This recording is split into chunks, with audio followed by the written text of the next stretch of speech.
Hello दोस्तों, नमस्ते, प्रणाम। मैं ममता यादव। मैं जा रही हूँ एक छठ गीत सुनाने। मेरे चैनल पे आप सभी लोगों का स्वागत है। और जा रही हूँ एक छठ गीत सुनाने। कैसा लगेगा कमेंट में बताइए, और मेरे चैनल को सब्सक्राइब करिए, शेयर करिए, कमेंट में बताइए कैसा लगा। छठी माई की ऊंचा बड़ी घटिया, वही पर चढ़ल ना जा, वही पर चढ़ल ना जा। लेही ना ससुर जी कुदरिया, घटिया देना बनाय, घटिया देना बनाय।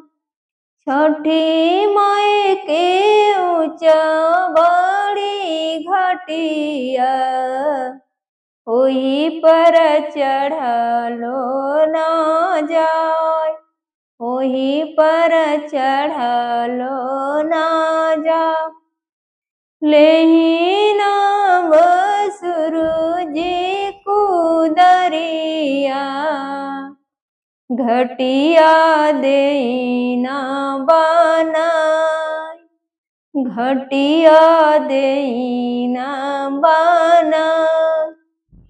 छठी माई के ऊंचा बड़ी घटिया, वही पर चढ़लो ना जाय, वही पर चढ़लो ना जा।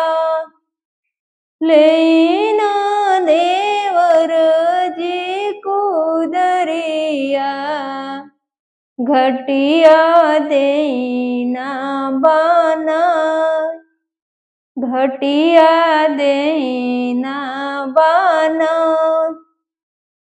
पहिने न स्वामी जी पियरिया,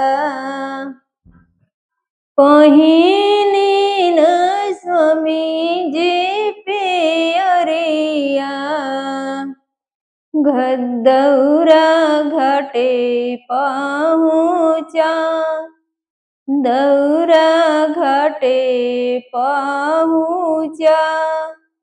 छठी माई के ऊंचा बड़ी घटिया, वही पर चढ़लो ना जा, वही पर चढ़लो ना जा।